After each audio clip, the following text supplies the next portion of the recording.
The word natural is a very difficult word, and a lot of people have pondered over just what we mean by nature and what we could mean by calling something natural. So that may be a puzzle or just something to think about as we're trying to understand Schulz and what he means by the natural conception of death. This is so often the case. Sometimes we get a better grasp of words and concepts when uh, we look what we mean by them when we look at their opposites. And natural as opposed to what? I'm getting at. Well, natural as opposed to supernatural or non-natural. Um, to say that we have a natural view of death is to say that we have a natural view of what it means to be a human being. That is, to be a human being, if a human being dies a purely natural death, then the human being is a purely natural creature. We're animals. That is, we're living things, which is, surprising that there are living things in the world, that the universe is not just composed of dead matter. There is this mysterious type of being, which is unique in being alive, and we're not even sure what that means still. Uh, Philosophically, to be alive, but to be natural is to be a natural creature, and the supposition is that everything about that creature is part of nature.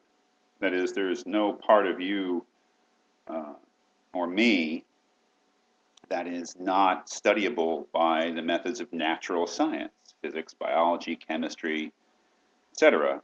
That there's nothing anomalous or different about our being. Now, to say that there's a metaphysical conception of death is to say also there's a metaphysical conception of the human being, and that really does rest on the idea of the soul. Again, we can be called by different names: soul, mind, spirit, some aspect, some dualistic aspect or dualistic view of the human being as being composed of body and soul, body and mind, and these being two entirely different substances. And what's the key? The notion that the kind of things that are applicable, predicates that are applicable to the body, mortal, perishable, temporary, finite, are not necessarily applicable to the soul substance, you might call it, the soul part, which could be immortal, imperishable, and infinite.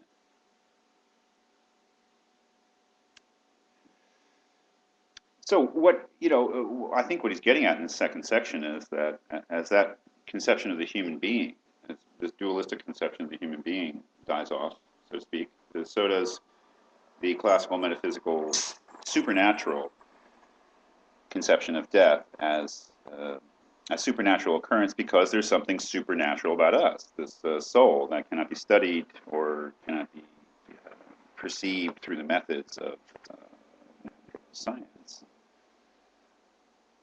He says in the beginning of the second section, the metaphysical conception of death stands in counter movement to the modern conceptions presented above. That is to say, it is unnatural or supernatural because metaphysics teaches the immortality of man as a spiritual being. So we can see that the discourse is quite different. If we believe that is, the discourse about death is quite different. The notion of a natural death is an acceptance of complete annihilation, complete disappearance of the person as a whole, so that there's no remnant, except perhaps in memory, of that person's existence, and certainly there's no living remnant. Or if we believe in the soul, and if we believe that the soul is not the kind of thing that can die, obviously our whole conception of death is different. And frankly, from a modern perspective of death, the notion of death as end or limit, it's kind of problematic whether we're even talking about the same thing then when we talk about that. Because of course, if we believe in an immortal soul, as apparently Plato did, as apparently many thinkers did, perhaps continue to, is that really death at all? That is, if it's not that total annihilation, from our modern natural scientific point of view, then we're not even talking about death, because if you talk about the separation of soul and body, yes, the body dies, but the soul lives on, then the soul didn't die, so we might even be talking about two entirely different sorts of events. But in any case, he reviews the tradition here, and I think his main text here is the one that we read, Plato's Phaedo, he says some very interesting things about it. That is, I would like to just point out one distinction that he makes in Plato's Phaedo notions of immortality, the so-called ontological approach, which he mentions on page 472. Old studies of Plato one-sidedly emphasize Plato's ontological approach. This says that the soul is immortal according to its essence. Being immortal means, quote, not affected by death, unquote. When death approaches the human being, Plato explains, the soul leaves pure and undamaged. That reminds me of the last argument for the immortality of the soul that Socrates gives before he drinks the poison, before he goes off on his mythology-inspired prophetic mythology at the end too. But the last rational thing that he goes into in the Phaedo is this argument that the soul, because its essence is life, in analogy to the number 3 having essentially the characteristic of oddness, it cannot die. It's not the kind of thing that can die. That is, its ontology, its being, rules out death in the same way that the ontology, the very being of the number 3, rules out evenness. So the ontological approach is just saying, well, the soul, don't worry about it. I mean, the soul is just not the kind of thing that can die. And this is, I might have said, the context reminiscent of the Bhagavad Gita, the message that Krishna gives to the warrior Arjuna. You shouldn't worry about going to battle and killing and dying, because you can't really kill somebody, strictly speaking, because their soul is not the kind of thing that can die. Well, this is to be contrasted, or at least distinguished, from the subjective ethical approach. It says, the last paragraph on page 472, the thought that philosophers should endeavor to die, and that is a huge part, at least of the beginning of Phaedo. That is, that philosophy is a preparation for death. A philosopher seeks death. This is a surprising thing that Socrates says in the beginning of the Phaedo to his friends, that he's not only not afraid to die, he's like looking forward to it. The thought that philosophers should endeavor to die already alludes to the subjective ethical approach of Plato's doctrine of immortality. The following is the core thought of this doctrine. While the objective orientation of the soul to ideality may hold good, its sense is only fulfilled when the soul lifts itself up to the eternal. That means when the movement of transcendence occurs.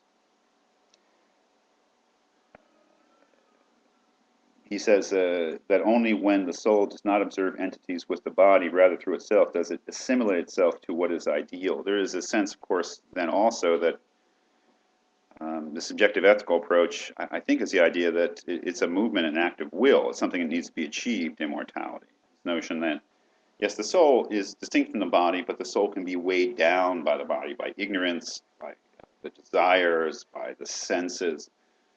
And that the immortality of the soul is, in a certain sense, something that's subjective ethical, in the sense that you as a subject have to ethically achieve it. Not the sense in which it's just not the kind of thing that can die. It's the kind of thing where you have to actively separate yourself from your body for the soul to be freed from the body. Of course, the promise for the philosopher is now the soul can have true knowledge.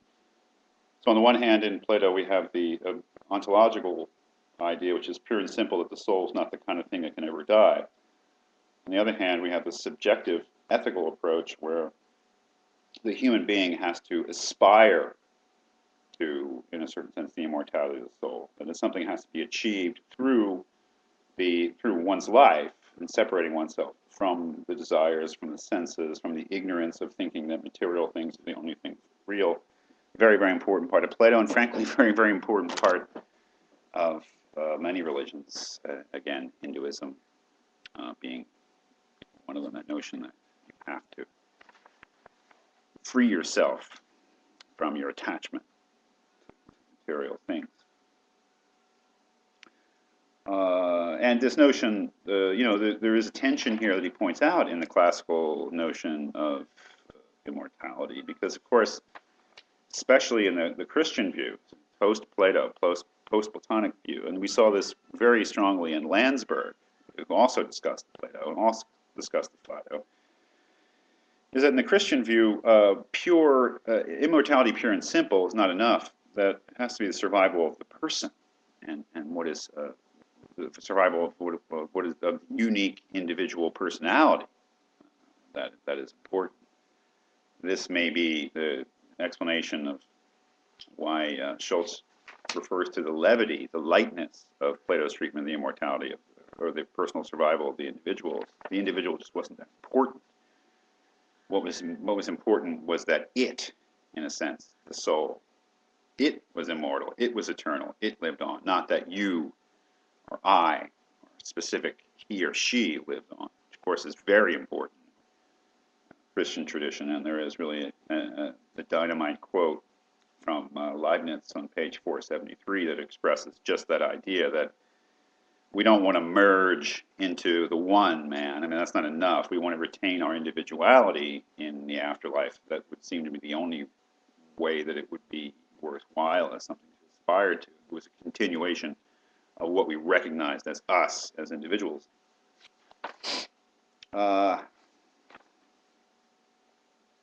Mention of Descartes here, of course, is sort of a late example of someone who dealt with these matters, and of course very interesting. But if we get to the end here, again, we mentioned earlier Kant, page 476, getting more to the point, finally. He says we must leave the approach of the metaphysical doctrine of immortality with these scanty references, and for our conclusion, briefly refer to its sublation. I kind of forget what sublation means, Hegelian term. Let's just say that sublation means end and transformation into something else. Right? For the moment, I'm sure that's wrong, but I don't have a dictionary handy. This sublation is carried out in two steps. We are able to see the first step in Kant's critique. Kant critique of pure reason, critique of what we can and cannot establish through reason itself. The possibility of a supersensible cognition is called into question with the insight into the limitations of human cognitive faculties, the notion that we can't really know anything about the world that doesn't have a sensory component. We can't discover the truth about the world just by thinking. We also have to have sensation, sensible intuitions from the world to discover things about the world. Immortality, therefore, cannot be proved. It is a matter of belief which is private. Okay, so the question of the immortal soul is not something that's going to be determined by reason. It's not going to be determined by philosophers. It is a private belief, and although Schulz doesn't say it, it's a faith-based belief rather than a reasonable, rational, philosophically grounded belief. This position is generally accepted by the educated bourgeoisie in the post-idealist epoch. Well, ask yourself whether that's true, because that's who you are, it's who I am, is the educated bourgeoisie in the post-idealist epoch, whether we realize that or not. We more or less don't think that it's worthwhile to argue too much about the immortality of the soul like Plato did, because it just doesn't, there's no payoff to it. Because we know that it's not the kind of thing that we can establish through philosophical argument. You either believe it or you don't on other grounds, probably religious, but definitely non-scientific and non-rational grounds. So it's a private belief. You certainly can believe it, but you can't prove it. And it's not part of our public discourse about reality. It's a private belief that we may or may not hold. What's this? Then he says something interesting. The second step in this sublation, not just Kant, something more important than Kant, frankly, is certainly more significant against such ideological accomplishments brought forward by religion and speculative philosophy. Science asserts itself, and to be more precise, the exact sciences of nature. We'll start there in the next last talk, is that it's really the emergence of and the power, intellectual, cultural power of science, which asserts itself, which sort of spells the real end of the metaphysical conception of death, the metaphysical tradition talking about death. And it's the rise of scientific materialism, scientific naturalism, that he thinks really has to be taken into account for us to understand why we indeed hold dominantly the view of death as a natural occurrence, or the natural view of death.